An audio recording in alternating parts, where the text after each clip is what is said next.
Lance Hall here for Let's Discuss with Lance Hall. Happy and thrilled to have James Christian, lead vocalist for House of Lords, for the program today. How you doing this morning, James? I'm doing well, Lance. Hope everybody out there is doing well as well. Absolutely. It is a very strange time on our planet right now, isn't it? It sure is. Nothing like I've ever seen. Yeah, we're part of history, unfortunately. I would like to have it be in a more Yeah. positive way. Hopefully everything's going to spin positive, but It's a strong country. We will definitely, move forward and everything will work itself out. Absolutely. New album, New World, New Eyes, out June 12th on Frontiers. This is your 12th studio album, follows up 2017 Saint of Lost Souls. I've heard an advance copy. It is great, great stuff, James. You got to be anxious to get this out to the masses. Absolutely. I mean, been waiting an extra 2 months here because it was supposed to be released sometime in May, early May, as a matter of fact. So we are a little anxious. I just finished filming my portion of the video yesterday, so that's how far behind we are. Normally, we have videos done well before the record release, but we're hoping that the video will get out within the next week or two. Cool. In the band, you've got Jimmy Bell and BJ Zampa, who have been with you since 2005. Jimmy, of course, guitarist, BJ on drums. Chris Trisman, the relatively new guy on bass. He's been with you since, what, about 2016? Yeah, that's right. And so you got a Saints and Lost Souls. Yeah. Fairly cohesive unit there. Yes, absolutely. It's been pretty sturdy and pretty secure. It's always a challenge to keep a band together, especially in situations when most of your touring is done in Europe. Yeah, it's hard to get four or five people that can go, yeah, I can do that, and leave their families, and so we do the best we can. Yeah. I did a little research on each guy. Fascinating stuff. Of course, you're originally from Connecticut, living in Florida now. Yes. Jimmy and BJ both in Connecticut. Understand Jimmy's a huge Elvis fan, and he's OCD about things, even right down to his sideburns. Is that true? Oh yeah, he's definitely a huge Elvis fan. No surprise to me. He likes Men in Black, Yeah. And I don't mean it that way. I mean Sure. He likes the dress of Men in Black. So. Right. He also likes Johnny Cash, so you get my drift there. Yeah. And as far as go ahead. I will let you finish. I think you were going to say something about the sideburns. Well, the sideburns. There's many things about Jimmy that's OCD, but it's all in a good way. It's all in a good way, one of the things that I recall all the time is that he never stops playing guitar. He literally plays guitar. As if I'm speaking to him on the phone, I can hear him whittling in the background. Wow. And as far as being in hotel rooms, he's on a guitar. It's really part of his anatomy. Yeah. So, and I think it's done him well over the years because he's one of the best around that I've played with. Very cool. And BJ, the artist that he's played with, here's another Connecticut boy. Played with everybody: Whitney Houston, Amy Mann, Dokken, somebody you might know, Robin Beck. Yes, that's right. And then I was fascinated to learn he was in a band Run 21 for a while, which I saw those guys open for Ted Nugent back in the 80s up here in Vermont. I gotta wonder if he was in the band then. I don't remember. I was playing in a group called Eyes back then, so we were never had the opportunity to see each other perform because we were too busy performing ourselves. It was a time when you could play 8 days a week in nightclubs. Right. Yes. And Chris is a Jersey boy, and his resume is just Jack Russell's Great White, Winger, Tesla, Jean Beauvoir, which is cool. And I guess what I'm getting is these guys have so many different influences. How about yours, and how do you all meld them together?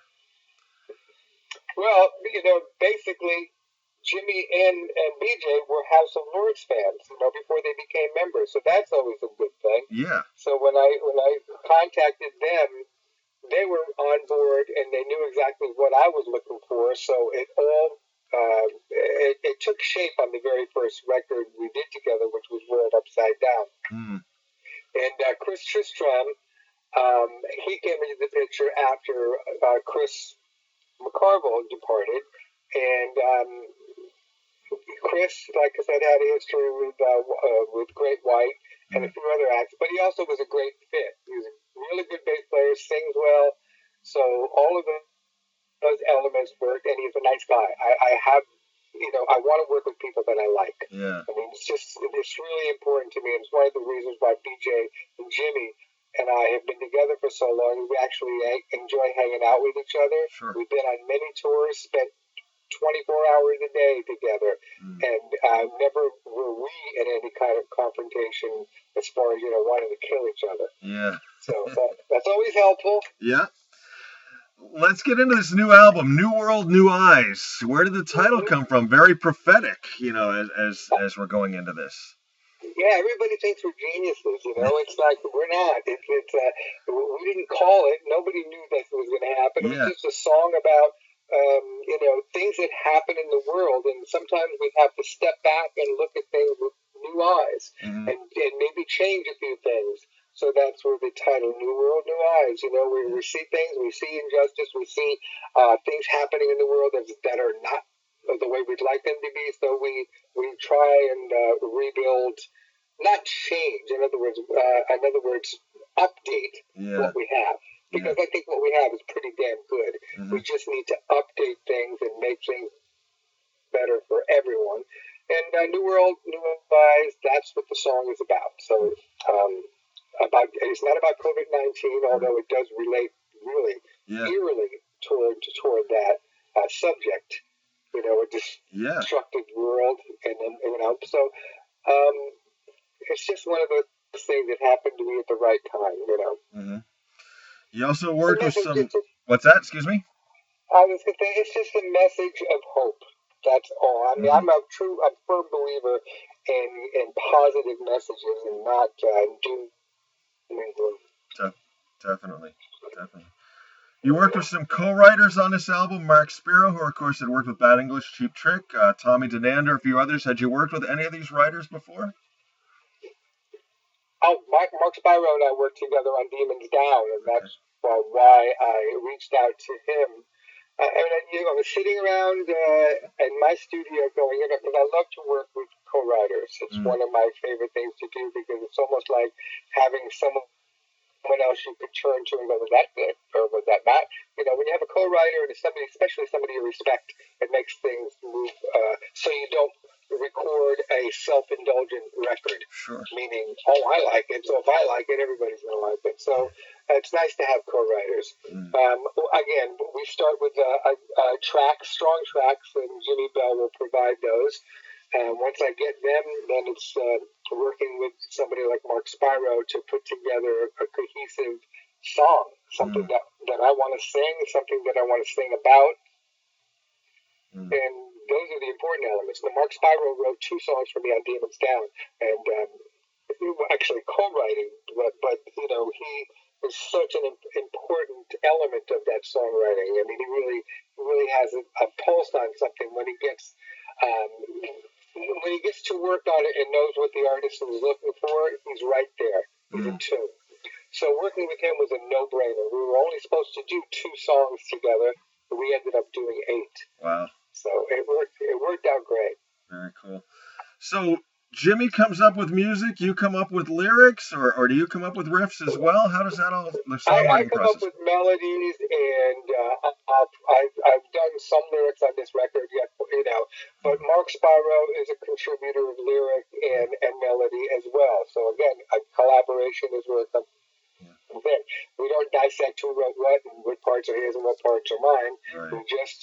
We are co-writers, and with Jimmy, his musical input is what it is. He's a great, I think he's got great riffs and great ideas for, sometimes the song has its melody structure already written because of the way the chords and everything else are placed. Okay. So it's important. I do a lot of editing, Jimmy just likes to play his tracks and whatever, and then I'll say, well, this part's too long.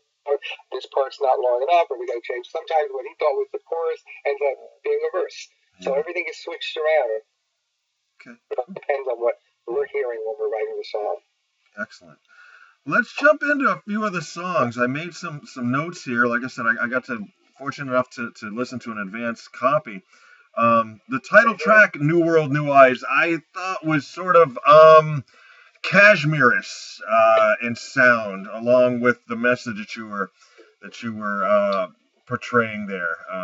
How close am I on that? Well, you're very close. It's got the it's got the da da da da. Yeah. So it's immediately if you do that and you put a keyboard on it, you're labeled Zeppelin. But if you're going to be inspired by someone, because nothing is plagiarism today, Sure. You're not ripping off Kashmir. It's a feel, it's an attitude. Right.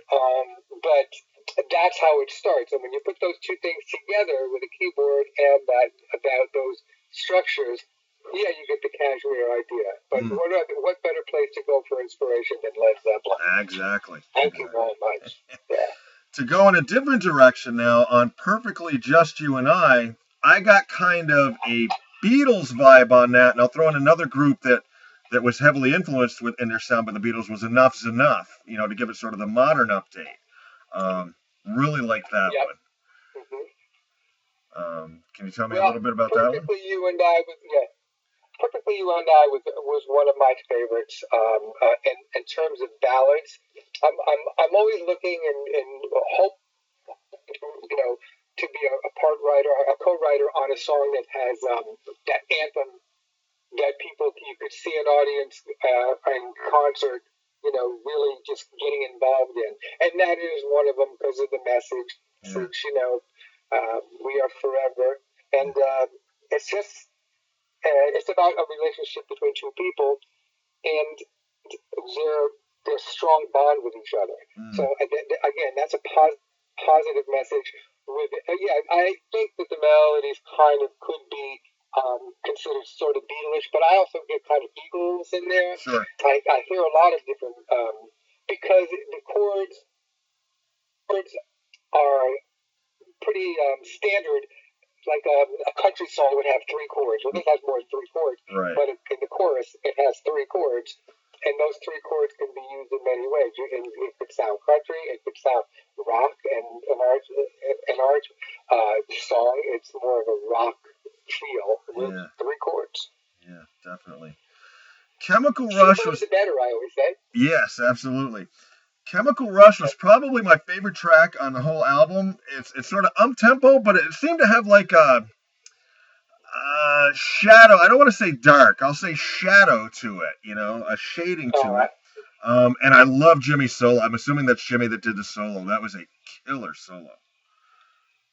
Yeah, he always does a great solo. Yeah. He's a shredder, and that's what he does best, Yeah. He does many things well, but that's where he shines. Yeah.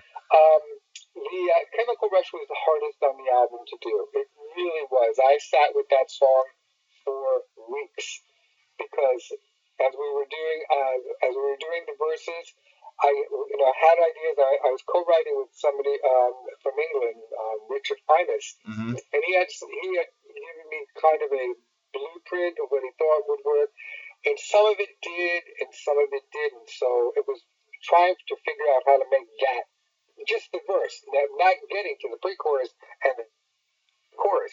Yeah. So that was difficult. The pre-chorus, I went through 3 or 4 of them. One day, I just got up to the microphone and just started singing, and I'm not kidding. I literally sang what the lyric was. It came out of my mouth, and I never wrote it down. And the melody, which to me was astonishing. I thought, man, it was that easy. But it still was the longest period of time to work on one song. Wow. The chorus came about after those two elements got back in the song. Once I knew where it was going, the chorus was instantaneous. Wow. Because Richard Hymas had already given me a little bit of a blueprint, and I just elaborated and got the chant of "I need a chemical rush." And as soon as we had that, we knew we had everything. Wow. And the other part was just total stream of conscious. Stream of conscious, pre-chorus, stream of conscious. I said, wow. That's cool. That was perfect. Yeah. Now I'm not saying that the lyrics were sensational. They were, but they got to the point of what the song was. Right. a horny man, you know. That's what Chemical Rush is all about. Right. Chemical Rush is like a hormone in your body that happens when you get turned on. Exactly. So you have to, without saying that, but yeah, absolutely.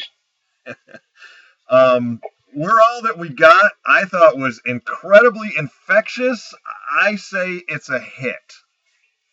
That's one tune I would be listening to that album, and I would say that's a hit. Yeah.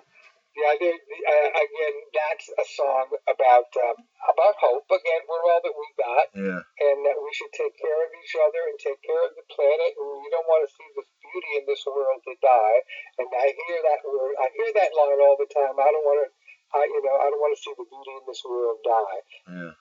And I thought that's just a great way to look at things. And then to do things for your children. That's another line in the song. It's like, we're doing all this for our children to have a better life. So, again, without getting so political that you just don't get to enjoy the song, those lyrics are not. They are just right to the point about, right off the bat, the first line is it's in the atmosphere. So you kind of know where we're going to go with that one. So melody-wise, it really is very hooky. It's very infectious. Then I gave you my last song test. I always listen, when I listen to a full length, it's like, okay, I'm going to listen to the last song real intent to see if they're trying as hard on the last song as they were on the first. You passed with The Summit, and this is where I like to ask, and most people say yes. Obviously, sequencing comes into play, and was this a song that was easy to pick that you wanted to wrap up the album with, or did you have others in mind, or how did that come about? Well, there are sometimes there are two ways you can go with the last song. You can either go with a very low-key song, so the album ends on a kind of a mellow note, or you can go with your highest energy song, which we did with The Summit. The Summit is kind of a hard song to put in a set list because it's really high energy. So anything that comes after it has got to be, I don't know how you place it. So it was placed perfectly and strategically, I thought, as the last song. So it didn't have to go up against anything else or slow down or speed up anything. It was where it was, and it was the end of the album. Cool. Excellent. Talk about you for a little bit. I did a little bit of research, and I found a lot of stuff on your website, the jameschristianmusic.com. Your whole story there is fascinating. You started singing in clubs at 16. Were you singing, was your family musical? Was there a lot of musical? Were there other singers in your family? How did that all come about at such a young age? Well, my brother was a singer. He had a band in the 50s, and they used to rehearse in my cellar.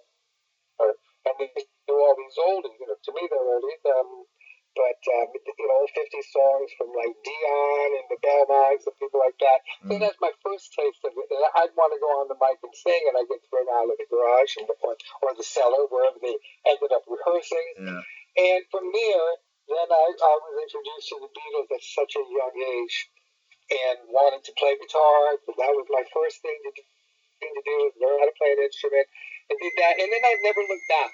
I grew up with my instrument, grew up listening, and that's what really attracted me to doing production. When I started working with serious producers like Andy Johns, when I did my first House of Lords record, I was there probably earlier than he was when we would go into the studio, because I wanted to see how it was set up and turned down.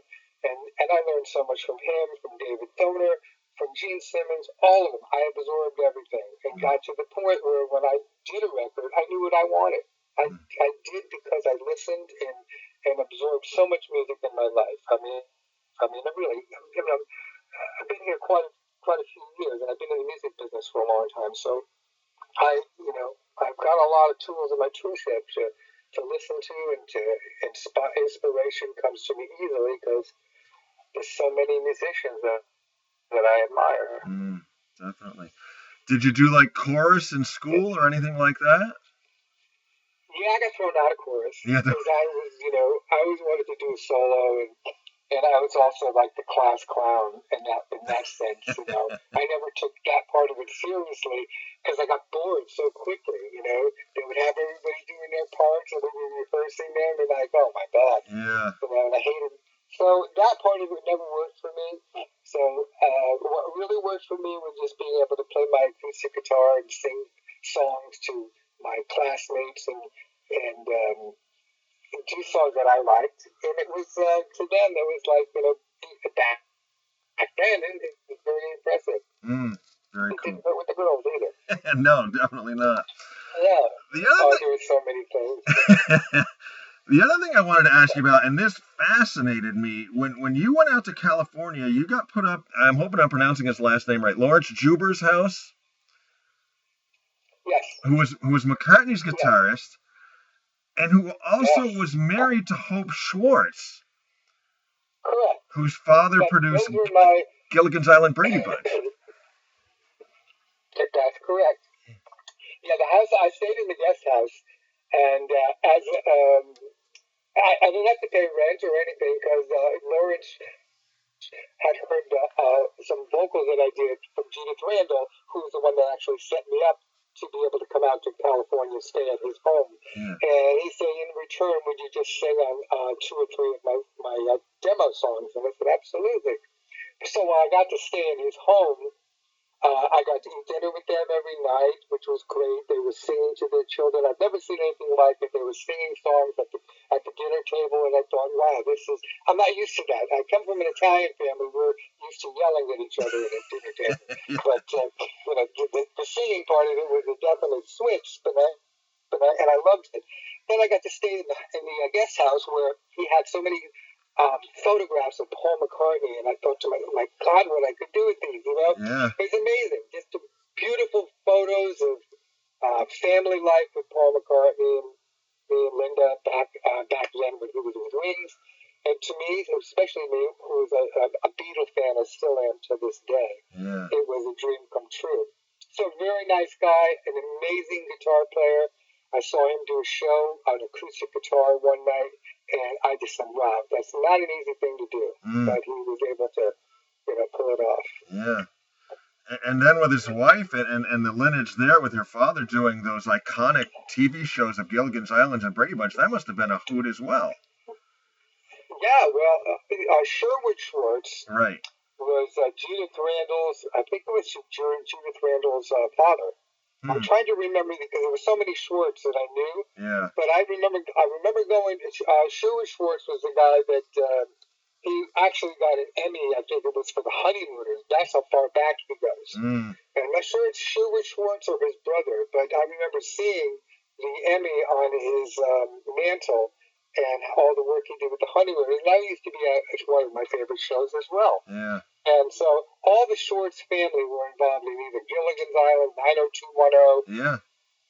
You name it, they were involved in so many different series. Yeah, amazing stuff. So going forward now with House of Lords, to get back to the new album, once again, the new House of Lords album, New World, New Eyes, comes out June 12th on Frontiers. Everything kind of on hold. I take it you're just like, every other band out there, you're waiting, right? Yes. We have a tentative February 21st start for a tour in Europe. We're going everywhere from Italy, Spain, Germany, France, everywhere. And that's on the books, but whether it happens or not all depends on what happens with the virus. Hopefully a vaccine will be available, and if it is, then we can resume a normal life. Yeah, absolutely. James, I always like to finish up with just fun questions. I'm hoping these are questions you've never been asked before. Sound good? Yep, go ahead. If you could travel back in time and eat one of your mom's home-cooked meals from your youth, what would you have her make? Eggplant parmesan. All right. First car you bought with your own money? First car? Yeah. Chevy Camaro. Nice. What is a day off from music like? Where you're not going to do anything musical. If you have one, what do you do on a day off? On a day off, basically, Robin and I will go down to the water, which is not far from where we live, and have dinner or lunch by the beach, which is something we love to do. Nice. We talked about a lot of TV shows there for a few minutes. If you could pick a television show to have a House of Lords song placed in, what show would you pick? Outlander. Okay. Favorite superhero? Heard of it? I've heard of it. Yeah. Good stuff. Okay. Favorite superhero? Superman. All right. Oh, wait a minute. I got to revise that. Okay. Superman and now Wonder Woman. Okay. Yes. So I really, she's like so stunning, and that whole show really, I watch it like 4 or 5 times. So I'd have to say both those two. I'm into superheroes that way, like Superman, Wonder Woman, but those two are going to be my favorites. Do you have a favorite villain? My favorite villain was Gene Hackman in one of the Superman movies, and I can't remember which one it was, but he played. You probably know his name. Yeah. Oh, I'm trying to think of his name. Lex Luthor. Yeah, I was gonna say yeah. Okay. Yep. Yeah. All right. Being from Connecticut, this one should be fun because these guys, WWE was big down around there. Favorite old school wrestler? Bruno Sammartino. Nice answer. Last one, and this is the one we have the most fun with. If they were to do a biopic of your life, what actor would you pick to play you in the movie? And it's your movie, your life. You can pick anybody. If I had to pick an actor to play me in a movie? Yeah. Well, I'm going to go for broke here. I'll take Brad Pitt. Okay. Why not? If it's going to be that kind of a hypothetical, why would I say anybody else? I'm not going to say Bob Denver. Yeah. Exactly. All right, to get us back to music, say a young person comes up to you, a young man, a young lady, and says, Mr. Christian, when I grow up, I want to front a rock and roll band. What advice would you give them to put them on their way? I would say go for it. I would say do whatever you can to learn your craft and just go for it. Any dream anyone has is your only limitations are what you put on yourself. You can do anything you want. Very cool. James, this has been a hoot as a young man who sat in his Buick Skylark at the Swinging Bridge in East Haddam, Connecticut, many years ago, when that first House of Lords album came out, and WCCC was all over it. To sit here and chat with you this morning has been a thrill, and I thank you very much for your time, and I wish everyone the best of luck going forward with what happens next. Thank you so much, Lance. I appreciate it. Take care. We'll chat again sometime. And give my best to Robin as well. I sure will. Take care. Bye-bye. Bye-bye.